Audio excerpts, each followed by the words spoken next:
quiero responder o tratar de responder a una verdadera metralla de preguntas que sobre el sacramento de la confesión y sobre otros temas que no están directamente relacionados a la confesión, aunque sí están relacionados al perdón de Dios, que una querida lectora de Así Prensa nos hace. Entonces, voy a tratar de resolver a lo central de esta pregunta. ¿Cómo funciona la contrición perfecta y la contrición imperfecta, que en realidad no existe, se llama atrición, ¿no? O en todo caso, contrición imperfecta está mal llamada, en el caso de la confesión? Estos son temas teológicos que no están ni bien planteados ni vienen al caso ahora. Vamos a decir una cosa muy sencilla. El sacramento de la confesión sabemos que es fundamentalmente un sacramento de muertos. ¿A qué se refiere la Iglesia con un sacramento de muertos? Un sacramento que se le da a aquellos que pueden estar en ruptura con la gracia de Dios, es decir, en pecado mortal o en pecado original. El bautismo es sacramento de muertos, la unción de los enfermos es sacramento de muertos, la confesión es sacramento de muertos. Pero no solamente es sacramento de muertos porque nos saca del pecado gracias a la absolución. Pero también personas que no están en estado de pecado mortal, como por ejemplo aquellos que están en pecado venial o aquellos que están viviendo imperfecciones en la vida, también pueden y deben recurrir a la confesión con una cierta regularidad. ¿Cuál regularidad? Cada uno lo tiene que ver en conciencia, ¿no? Pero con una cierta regularidad. ¿Por qué? Porque el sacramento de la confesión ofrece una gracia adicional que se llama la gracia de prevenir el pecado. No solamente nos da la gracia de borrarnos el pecado, sino de prevenir el pecado. Y en consecuencia, recurrir al sacramento de la confesión es bueno, no solamente para reconciliarnos con Dios, sino para mantenernos reconciliados con Dios. En el sacramento de la confesión funcionan dos tipos de acciones de la gracia. La teología las llama con distintos nombres, solo los menciono, no se compliquen con los términos en latín. Una de ellas es ex opere operato, que significa que el sacramento opera lo que dice que opera. Es decir, cuando el sacerdote dice, yo te absuelvo de tus pecados, en nombre del Padre, del Hijo y del Espíritu Santo, está absolviendo perfectamente a esa persona y sus pecados quedan perdonados, mientras se cumplan con los demás requisitos que requieren el sacramento de la confesión, es decir, que sea un sacerdote ordenado, etcétera, etcétera. Sin embargo, existe otra acción de la misericordia de Dios que se llama ex opere operantis. ¿Y esto qué cosa significa? Significa que es el tipo de gracia que opera según aquel que la reciba. Si es que el que la recibe como rutina, la recibe con frivolidad, cuenta los pecados simplemente por rutina para poder ir a la comunión, recibe la total absolución de sus pecados, como habíamos dicho, porque actúa la gracia ex opere operato. Pero la diferencia entre la confesión de un rutinario que no toma en cuenta el valor verdadero de la confesión y la confesión de un santo está precisamente en la diferencia que hay entre la actitud del santo con la ex opere operantis y la actitud del mediocre con la ex opere operantis. El arrepentimiento, el dolor de corazón, el propósito firme de nunca más pecar en el santo es tan intenso que el retorno de la gracia que recibe es infinitamente mayor. Aquel que simplemente, habiendo recibido la gracia del sacramento fundamental, la del perdón de los pecados, tiene una actitud espiritual tan cerrada que no recibe el resto de gracias, especialmente la que la acercan a Dios y le previenen la comisión de mayores pecados. Entonces, esto es lo esencial de la confesión. No hay que entrar acá con regla de cálculo a ver, bueno, pero si la persona tiene un acto de contrición o no tiene un acto de atrición, simplemente es decir, le da pena a sus pecados, pero por otras razones, porque no tiene miedo de ir al infierno, mientras que el otro lo hace simplemente por amor a Dios. Miren, esas cosas nosotros no lo sabemos. Nosotros sabemos que la persona que está en plena y absoluta amistad con Dios se va al cielo. En aquella persona que está en amistad con Dios pero tiene todavía impurezas, se va a ir al purgatorio. Y una persona que está en enemistad con Dios va a seguir su camino de enemistad con Dios allí donde Dios no está presente, que es lo que llamamos infierno. Entonces, no entremos a cálculos acá de que si la persona hace esta contrición o esta atrición, sobre todo porque nadie la puede medir. ¿Cómo sabe alguien que tiene un acto de contrición perfecta? ¿Cómo lo sabe? Para mí el ejemplo de la contrición perfecta es de Santa Taís la pecadora, esta prostituta que quiso tentar a un padre del desierto. El padre del desierto le llamó, la recriminó profundamente, pero con una gran santidad, diciendo: tú no sabes cuántos días te quedan, tú deberías convertirte y seguir al Señor.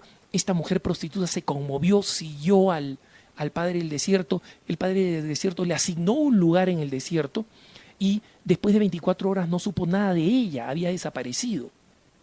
Llegada la noche, de repente este padre del desierto y otros más ven un rayo radiante, intensísimo, que baja del cielo directamente a un punto en el desierto. Cuando los hermanos corren hacia ese punto, descubren que ahí está Taís, la pecadora, muerta. Y obviamente en el rayo de luz, indicando desde el cielo que su arrepentimiento ha sido aceptado hasta el punto de llamarla una santa.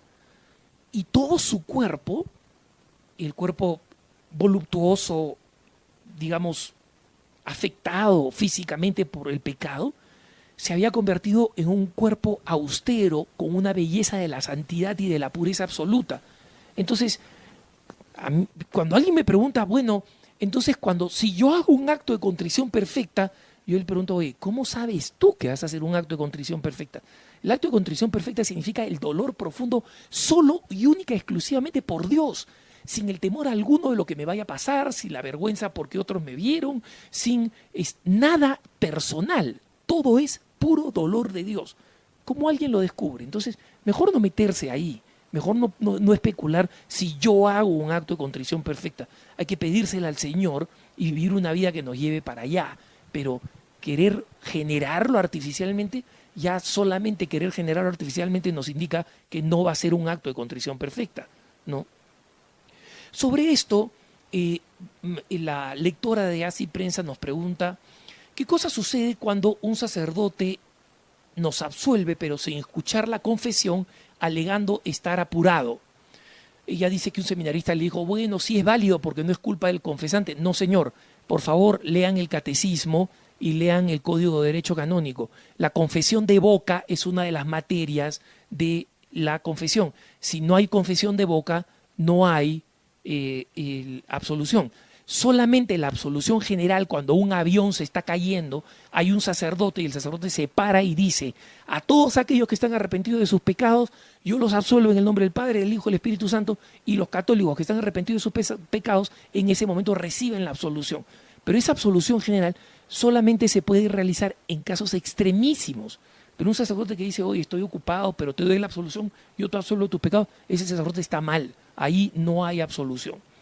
En el segundo caso me ponen: ¿qué cosa pasa si no da una penitencia? No hay problema, la penitencia no es materia, es decir, es recomendable que se dé una penitencia, y se dé una penitencia buena, que haga que la persona realmente se arrepienta y se transforme. Pero lo importante es entender que la penitencia no forma parte esencial. Hay sacerdotes que efectivamente no dan penitencia o porque se olvidaron o porque no creen conveniente. Era el caso del santo cura de Ars. A veces daba unas penitencias tremendas y en otras ocasiones no las daba. A veces daba la absolución con un amor enorme y en otras ocasiones decía: mira, no conviene que yo te dé la absolución en este momento, ¿no?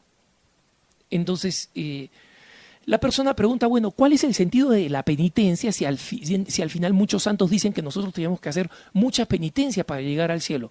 Bueno, mira, si tienes que hacer mucha penitencia, comienza a hacerlas pues con las que te da el sacerdote, ¿no? Que forman parte del sacramento. Entonces, yo no veo la contradicción. O decir, ¿para qué nos daba una penitencia el sacerdote si después tenemos que hacer muchas más penitencias? Lo otro que podría pasar es que el sacerdote nos diera de esas penitencias pues que realmente nos costarían, ¿no? Mira, ¿sabes qué? Vas a vender todos los objetos que te son atractivos, joyas, computadora, juegos, ropa, vestimenta, joyas, etcétera, ¿no? Y todo lo vas a vender y se lo vas a llevar a unos pobres convertido en sacos de harina para que puedan hacer pan o puedan hacer arepas o pueden hacer tortillas, ¿ya? Pero las vas a llevar sobre tu espalda subiendo pues al punto más alto. Eso es lo que podría hacer el sacerdote y con esa penitencia de repente alguien estaría contento. Pero el sacerdote lo que le corresponde es simplemente darle a la persona el sentido del pecado a través de la penitencia y en la devoción y piedad y fidelidad con que la persona cumple esa penitencia le pueden estar borrando multitud de consecuencias del pecado. O sea que una vez más tampoco hay que ponerse a medir acá con cucharita de cocina qué es lo que corresponde hacer. La última pregunta es si es que una persona, un fiel, se olvida de confesar alguno de los pecados mortales, la misericordia de Dios hace que quede perdonado. La persona acá que nos consulta escribe se olvida entre comillas, entonces no sé si está insinuando que se hace el olvidadizo, pero en realidad no se olvida. Si ese es el caso, al contrario, eso contamina toda la confesión y la confesión queda viciada. Pero si realmente se olvida, y las comillas aquí han sido utilizadas impropiamente, efectivamente esa persona queda absuelta de sus pecados, pero si en algún momento recuerda ese pecado, tiene que inmediatamente incluirlo en la siguiente confesión. En todo caso, lo importante es vivir en un estado de gracia y en una frecuencia de confesión y de generosidad, de sacrificio y de caridad, como para estar seguros que cuando el Señor nos llame a su presencia, no sea porque hemos hecho simplemente buenas confesiones, sino porque hemos llevado una vida íntegramente cristiana, la razón por la que nos consigamos el cielo. Hasta la próxima y que tengas un buen día.